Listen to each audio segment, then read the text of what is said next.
duniani ni vitu vitatu: binadamu, muda na eneo. Lazima tujue kwamba tupo katika wakati gani. Ni matatizo makubwa sana mtu kutozingatia eneo ulipo. Kuna mambo yanafanywa kwa kuzingatia maeneo, kama mavazi tu. Huwezi ukaalikwa kwenda harusini ukavaa na ile nguo ya hospitali. Unatoka na green cloth unakwenda harusini, utawatisha watu. Lakini sasa upo ngomani ukaenda na kanzu, utawashangaza watu. Nifike kusema tu hata maneno, unakwenda ba kisha unaanza na bismillahirrahmanirrahim au Bwana Yesu asifiwe, ba wewe ndio utakuwa chizi kiongozi. Umekaa na watoto wadogo unaongea nao kama watu wazima. Maisha. Mwalimu mzuri pia ni yule ambaye anapokuwa darasani naye anakuwa anashuka na kuwa mtoto kabisa. Kwa hiyo tupo katika muda wa kuongea maneno fulani. Viongozi wa dini, amani iko mikononi mwenu. Amani iko mikononi mwenu. Nyinyi ni wazazi na walezi wa amani hii. Nendeni mkakae nafasi ya baba katika nyumba. Watoto unawapata wengi nyumbani kwako, na kila mtoto anakuja na tabia yake. Kama usiende kuonyesha kwamba mimi nampenda zaidi huyu kuliko yule, utakuwa umekosea. Na wewe utakuwa umekosea zaidi kwa nafasi ya dini.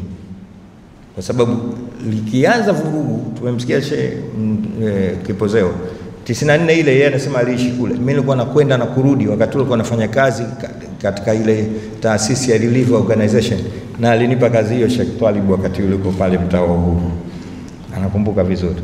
Mimi nilikuwa naondoka katika kitengo cha misaada kwenda Rwanda, Burundi, Goma kule kote nakujua. Ngara nakujua. Mama Shamim, nimepata kumuona mama aliowatupa mtoni yeye mwenyewe kwa mkono wake watoto wake 6 alioweka kila mmoja tumboni kwake kwa miezi 9. Anawatia mtoni, kasimamiwa na mtutu. Amani kivunjika na kwa hivyo. Watoto wake 6, Sheikh Talib. Tusicheze na amani. Hichi chombo hichi mimi nakiogopa sana hichi. Mikrofoni. Hii ni zaidi ya bunduki. Hii. Yaani hapa mimi nilipo, hii ni zaidi ya bunduki. Twendeni tukaitumie vizuri mic. Sana. Na mtizameni sasa hivi kila anayekuja katika majumba ya ibada, mnataka kumpa hiki chombo. Mjue mmemkabidhi zaidi ya bunduki. Kwa sababu hakuna kitu kibaya kuliko neno. Sisi wa Kristo tumehubiri kwa habari ya kufa na kufufuka kwa Yesu. Maana yake ni kwamba tuwaambie watu kwa nini maana ya msalaba, tuwaambie watu maana ya kufufuka kwa Yesu, tuwaambie yeye aliyezaliwa mfalme wa amani mpaka anafufuka anataka nchi dunia iwe na amani. Tuwaambie watu hivyo, kwa sababu Mungu ameweka hayo maneno ndani ya vinywa vyetu. Dunia, sisi ndio wasemaji wa dunia mpaka dunia ikae salama. Ni sisi na sio wengine. Lakini ndugu zangu viongozi wa dini, ninyi wote ni mashahidi, tumebadilisha mahubiri yetu na sema zetu kwenye misikiti, kwenye madhabahu tunabadilisha. Tunataka kuingia mahali ambapo hapatupasa wala Mungu hajatutuma. Hebu tubaki kwenye nafasi zetu. Na watu watuelewe hivyo kwamba hawa ndio wenye dhamana ya dunia. Hawa ndio wenye dhamana ya nchi. Hata viongozi wakishindwa mambo waje kwetu. Leo viongozi wa serikali hawaoni sababu ya kuja kwa viongozi wa dini, kwa sababu sasa nao wamejichanganya. Hebu turudi. Kongamano hili liwe la maana sana kuturudisha kwenye nafasi zetu kama viongozi wa dini. Ni tumepewa dhamana ya kuhakikisha dunia inabaki na amani, kwa sababu tunayemwamini ni Bwana wa amani. Sisi wa Kristo amezaliwa mfalme wa nini? Wa amani. Amefufuka kuleta amani kati ya yale mambo yaliyokufa, yote yahuishwe. Hebu tusimame kwenye nafasi.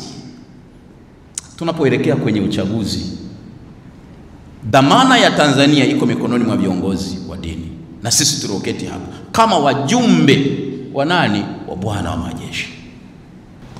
Waheshimiwa viongozi wa dini, twendeni tukakemee matusi, sio kitu kizuri. Amani inatetereka. Wewe unaenda kumtukana kiongozi wa nchi, matusi ya nguoni. Umeyapata wapi? Kitabu gani kinasema hivyo? Ndugu zangu, nawaombeni sana, nawaombeni twendeni tukakatae hayo. Na kwa upande wanawake, ule mfumo dume, nilisahau kitu kimoja. Na kwa sababu mfumo dume upo, ndio maana nafasi za viti maalum vipo.